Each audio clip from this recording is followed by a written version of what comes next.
حاضر غداتي اهلا وسهلا مرحبا بكم يا جماعة الخير صباح الخير عليكم أزول في اللون والسلام عليكم j'espère que vous allez bien j'espère que vous vous portez bien أزول في اللون والسلام عليكم j'espère que vous avez bien commencé cette journée du 31 octobre 2024 que nous allons d'ailleurs vous accompagner dans ce début de cette journée avec des révélations extrêmement graves, on est désolé, on aurait envie, on aurait voulu vous annoncer de bonnes nouvelles pour vous rafraîchir, pour vous permettre d'affronter les défis de la journée, mais malheureusement dans notre chère Algérie, il se passe des choses extrêmement graves. Il est ministre, et pourtant son fils, il a été emprisonné hier, et sa fille a été placée sous contrôle judiciaire dans le cadre d'une enquête extrêmement pointue et approfondie sur les pratiques de corruption, d'enrichissement illicite et de trafic d'influence et d'abus de fonction et de pouvoir.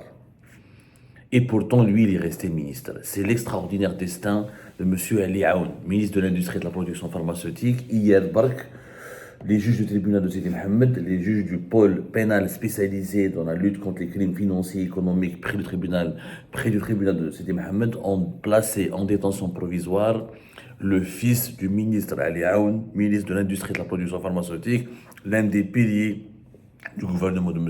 Abdelmajid Tebboune, l'un des amis les plus proches d'Abdelmajid Tebboune, l'un des hommes de confiance d'Abdelmajid Tebboune, l'un des, l'un des cerveaux de la gouvernance actuelle, du système actuel de M. Abdelmajid Tebboune. Ali Aoun, son propre fils, Mehdi Aoun, a été placé en détention provisoire hier par les juges du pôle pénal spécialisé dans la lutte contre les crimes financiers et économiques près du tribunal de Sidi Mohamed. Mehdi Aoun, dont nous avons parlé, Algérie part, encore une fois on a eu raison, encore une fois le journalisme d'investigation, Habina ou la Krahna, il a gagné. C'est pas, on ne fait pas une affaire d'égo, je ne dis pas que nous sommes les meilleurs, etc. Mais rappelez-vous, nous en avons parlé avant tout le monde. L'affaire Ali Aoun, depuis plus d'un mois, on en parle et elle va éclater un jour. Personne n'a voulu le croire. Au début, quand le goulou Bili Abdou Samar faisait du chantage, ou où il avait un problème personnel avec Ali Aoun, ou il a voulu lui demander de l'argent, ou il l'aura quitté. Alhamdoulilah Rabbil Alamin, la justice algérienne a confirmé ce que nous avions dit depuis plus d'un mois. Je dis bien, elle a confirmé ce que nous avions dit il y a de cela plus d'un mois.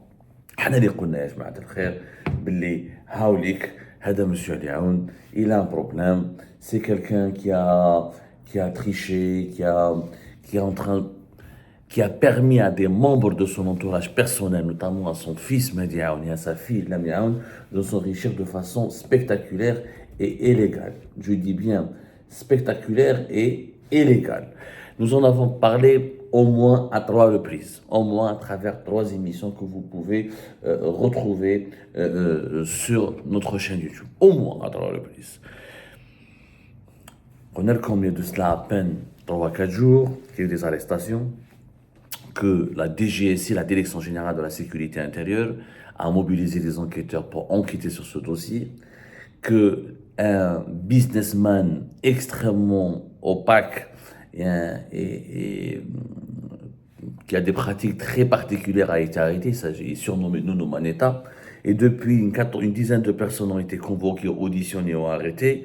Hier, le 30 octobre 2024, l'ensemble de ces personnes ont été présentées devant les juges du pôle pénal spécialisé dans la lutte contre les crimes économiques et financiers du tribunal de Sidi Mohamed.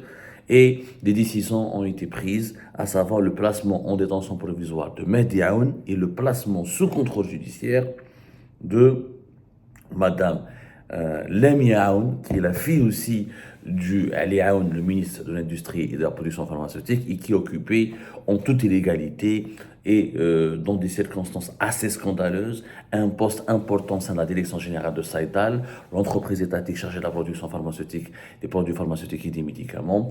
On en a déjà parlé. Alors, il y a 4 jours, de comme une émission sur Nuno Maneta et plusieurs membres de l'entourage de Ali Aoun qui ont été arrêtés et placés sous enquête.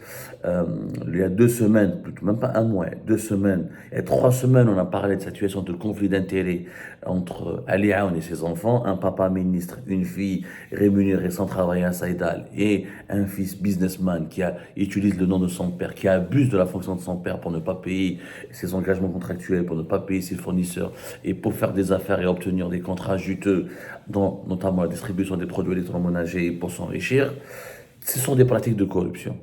Ce sont des pratiques de corruption qui ont été maintenant confirmées. Ce qui a été révélé par Algérie pas de cela 3 et 2 semaines, et d'aujourd'hui maintenant officiellement depuis le 9 octobre, voilà, depuis le 9 octobre 2024, on fait des révélations. Ce qui donc a été donc confirmé par l'Algérie, révélé par l'Algérie est aujourd'hui confirmé par la justice algérienne.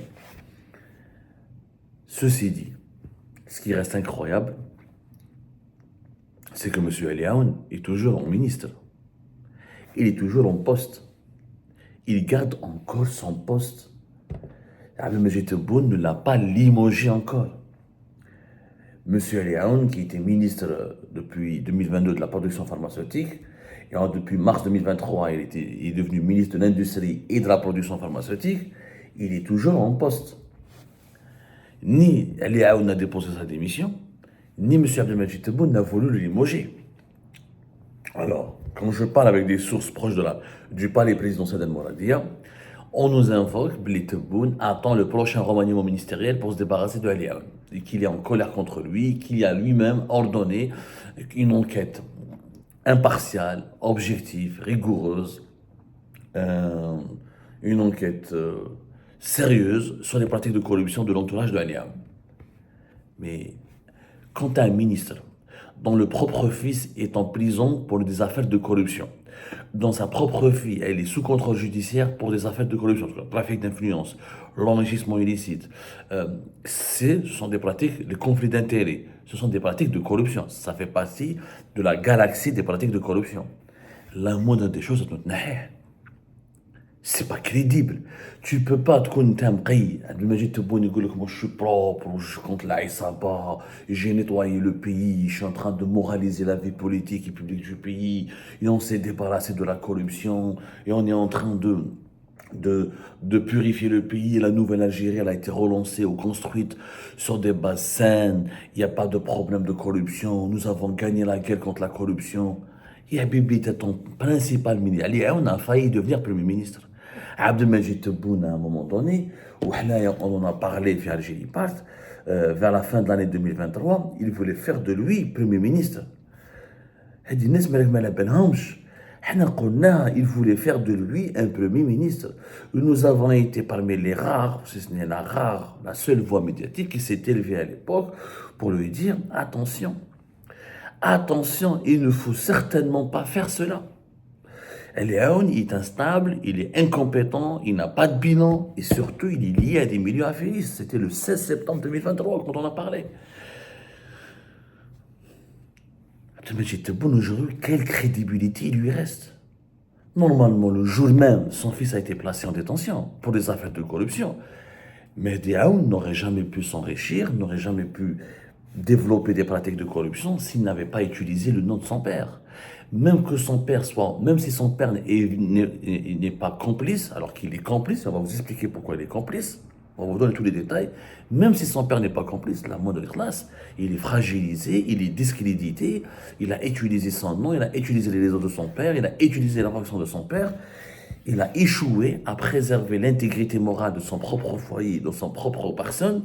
Comment il peut rester ministre et représenter l'État algérien et assister à des réunions ministérielles, gouvernementales et parler à des partenaires étrangers, parler à des partenaires privés? C'est immoral, c'est tout simplement de la folie. Je ne me rappelle pas, un ministre il est resté au pouvoir. Donc Tebboune, quand il parle d'une nouvelle Algérie moralisée, incorruptible, propre, c'est du mensonge. Le régime Tebboune est finalement foncièrement beaucoup plus corrompu que le régime Bouteflika. Et ça, c'est qu'une affaire parmi tant d'autres. Allez, il y avait le PDG de Sonatrach Tawfiq Hakkar, il y avait l'ancien ministre de la PM dans les micro-entreprises, Nassim Diafet, il y avait. Et encore, les gens passent, des conseillers de Tebboune, Fariz Zine Benchir, l'ancien patron de la police. On en a rappelé, on en a sorti des scandales, alhamdoulilah, Algérie Part a été à l'avant-garde de ces mises en garde, à l'avant-garde de ce travail d'alerte, de ce travail d'investigation, d'enquête pour débusquer les corrompus et les véreux au sein de l'État algérien, au plus haut sommet de l'État algérien. On nous déteste et nous a condamnés à mort à cause de cela. Maintenant, pourquoi Ali Aoun n'est pas innocent? Ça allez me dire, certains Algériens et Algériens vont me dire, mais Abdou, c'est son fils, il a trahi son père, il a utilisé le nom de son père. Peut-être que son père, il est innocent et que lui, le fils et la fille, se sont enrichis ou ont touché des pots de vin ou des avantages illicites dans le dos de leur père. C'est complètement fou. L'élément déclencheur du scandale Ali Aoun, c'est pas Mahdi Aoun ou Lami Aoun, c'est un businessman qui s'appelle Nounou Manetta, dont nous avons parlé il y a 4 jours.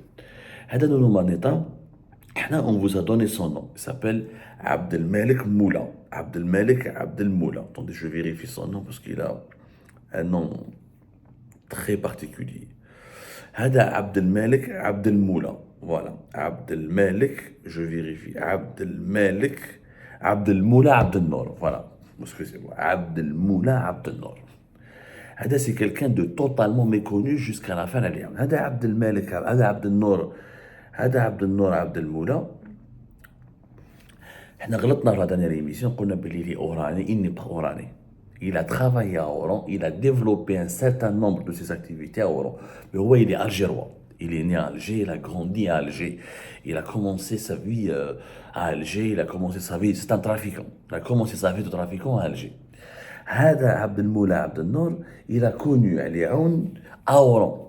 Les deux se sont connus à Oran, mais ce n'est pas un Oranais, je corrige l'information. Nounou Manetta n'est pas Oranais. Nounou Manetta, c'est un enfant et un fils d'Alger. Il a grandi à Alger, il est parti à Oran. Quand Ali Aoun était PDG de Saïdal, pendant la Belkamp, Ali Aoun, il est resté très longtemps à Saïdal.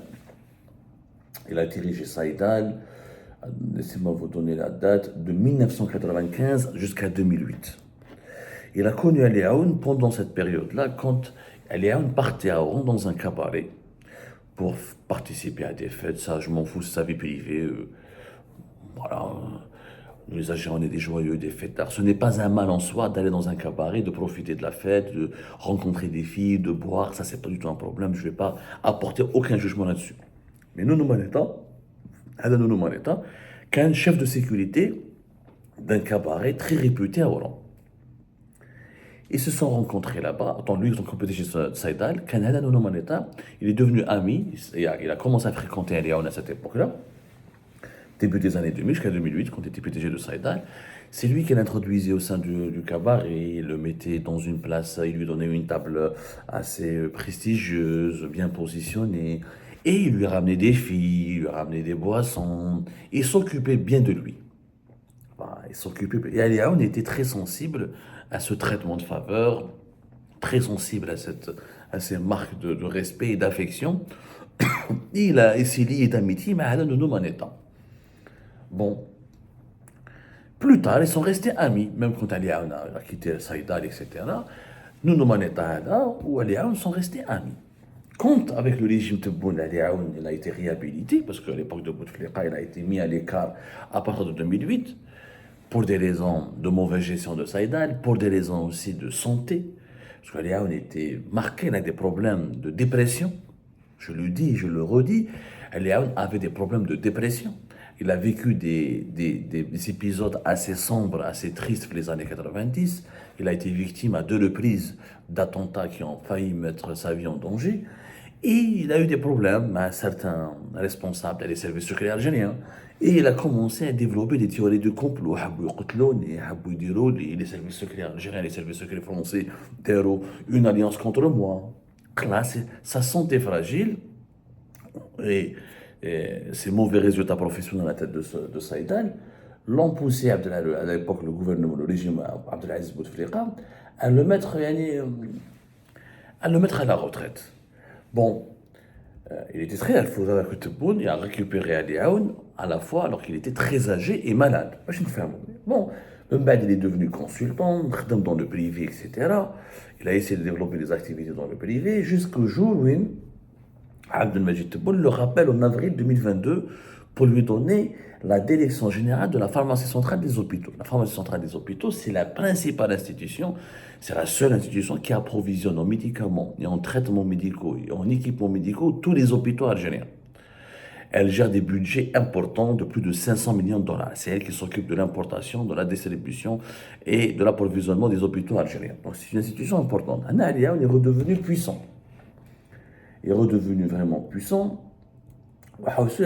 Et là, Nuno Manetta, etc., c'est lié à lui. L'amitié entre Nuno Manetta et Ali Aoun, elle est redevenue forte, aussi forte qu'avant. Et ça se passait comment? Ali Aoun, il aime sortir, il aime la nuit, il aime les femmes, il aime les boissons.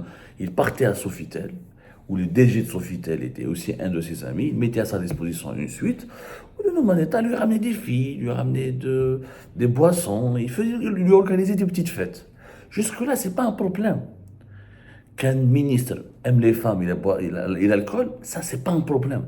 Tant qu'il ne vole pas, tant qu'il ne détourne pas, tant qu'il travaille bien, ou s'il a un bon bilan, il fait preuve de bonne gouvernance, c'est pas un problème, c'est sa vie privée. Le souci, c'est que Hada Nounou Maneta, Maliaoun, ils ont commencé à faire du business. Il est devenu le rabatteur de Liaoun. Donc Nuno Manetta, il partait voir les opérateurs, les hommes d'affaires privés algériens, il partait voir, il était chargé d'une mission, voir, discuter, négocier, dealer avec des opérateurs privés internationaux et algériens pour leur obtenir des licences, des autorisations, à la fois des licences d'importation, des autorisations pour créer quelques activités, développer des activités économiques, avec comme en Algérie, avec le régime Tebboune. Et c'est ça la connerie de Tebboune. Il a imposé au niveau de l'import-export et au niveau de la création d'entreprises une série d'obstacles bureaucratiques. Tebboune de 2020 à 2024, il a multiplié les décisions et les mesures pour restreindre les activités d'importation, où il faut plusieurs autorisations, plusieurs documents pour pouvoir importer un produit, que ce soit en matière première ou un produit de revente dans l'État. Il a multiplié les obstacles pour filtrer le nombre des importateurs. Il a généralisé les monopoles pour la commercialisation et les importations de certains produits. Et il a imposé plusieurs directives de contrôle à la fois sur le plan fiscal, à la fois sur le plan fiscal comme sur le plan managérial des entreprises. Du coup, il faut un certain nombre à chaque fois de documents, d'autorisations, de certificats pour pouvoir exercer des activités commerciales et économiques en Algérie, notamment dans le domaine de l'industrie ou là dans le domaine de l'import-export. Il faut des autorisations et des documents ou là des certificats et des licences pour obtenir du foncier, pour obtenir du foncier industriel, pour accéder à des financements publics ou là pour importer des produits finis ou là la matière première. Donc, Nuno Manetta, il a profité de cet environnement juridique hostile à l'entrepreneuriat pour racketter les entreprises. Les entrepreneurs, les hommes d'affaires étrangers comme algériens étaient obligés de payer, de verser des pots de vin à Nuno Manetta. Et Nuno Manetta, il faisait l'intermédiaire c'était le rabatteur de Liaoun, il transmettait à Liaoun les dossiers qu'il fallait débloquer, ou à Liaoun les débloquer pour obtenir des avantages. Des avantages, notamment des licences et des licences d'importation, des autorisations et d'autres types de documents, tout type de documents qui étaient nécessaires pour le lancement d'une activité de commerce, d'entreprise, notamment dans le secteur industriel et de l'import-export des médicaments. Et c'est comme ça qu'ils se sont enrichis. Il y a eu pas mal d'hommes d'affaires, ils fait l'horacier dans des suites, ou dans des endroits privés, etc. Nuno Manetta faisait des affaires toujours au nom de Liaoun. Ça a duré de 2023 jusqu'à pendant plus d'une année. Nuno Manetta est devenu tellement influent et puissant que imaginer qu'il a même il a participé à une visite officielle d'une délégation d'entrepreneurs et de chefs d'entreprise algériens à Nouakchott, en Mauritanie. C'était en mai, je crois, c'était pas en mai 2024. C'était en mai 2024. Nuno Manetta, il était membre, il a voyagé avec une délégation de chefs d'entreprise. Il y avait une exposition dans les produits algériens, il y avait une délégation dans les chefs d'entreprise algériens qui sont partis voir pour rencontrer les entrepreneurs mauritaniens et les autorités mauritaniennes. À l'époque, l'Algérie, depuis plus d'une année, elle essaye de s'investir énormément en Mauritanie, de développer des activités en Mauritanie et d'exporter vers la Mauritanie ou de s'implanter, d'encourager les entreprises algériennes à s'implanter en Mauritanie. Il y avait un chef d'entreprise d'ailleurs, je ne vais pas citer son nom pour ne pas lui créer des ennuis, qui a aperçu Nounou Manetta. J'ai toi tu es qui? Tu n'es pas chef d'entreprise, est-ce que tu n'es pas un industriel? En quelle qualité tu es là avec nous?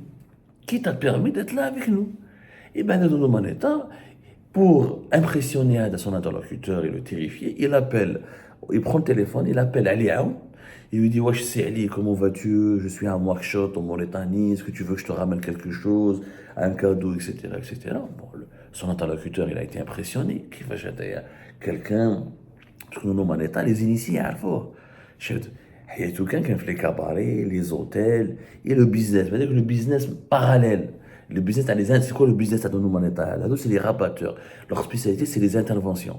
Il est مع tel ministre, مع tel wali, مع tel général. Il prend sa commission. C'est le business. Donc, le chef d'entreprise, il était étonné. Sahaba Aliaoun, etc. D'ailleurs, après, c'est pas un chef d'entreprise, hein, c'était un directeur général de l'entreprise publique. Voilà.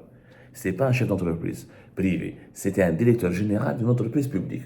Ça s'est passé à Nouakchott, je crois, en mai 2024, récemment. Donc, de retour à Alger, nous avons demandé à Léon d'intervenir pour limoger le directeur général qui a fait la remarque désobligeante à Nounou Maneta à Nouakchott. Et il a demandé, il a commencé à procéder à son limogeage.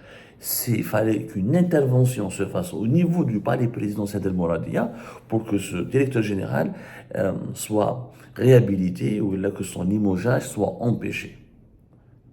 Vous vous rendez compte de la gravité des événements que nous vous racontons, que nous vous décrivons. Donc, Eliaoun est totalement complice. Il n'est pas innocent, ce ne sont pas...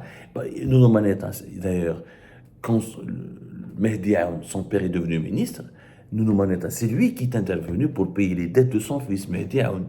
C'est lui qui est intervenu auprès des fournisseurs ou là, des hommes d'affaires ou là, des entreprises qui avaient des problèmes de recouvrement avec le fils de Mehdi Aoun, avec le fils de Ali Aoun, Mehdi Aoun, pour leur dire: arrêtez, ne l'embêtez pas, ne le harcelez pas, son père maintenant il est ministre, on va vous régler autrement. Si vous faites la tête dure ou là vous voulez se faire rembourser à tout prix, on va vous créer des ennuis.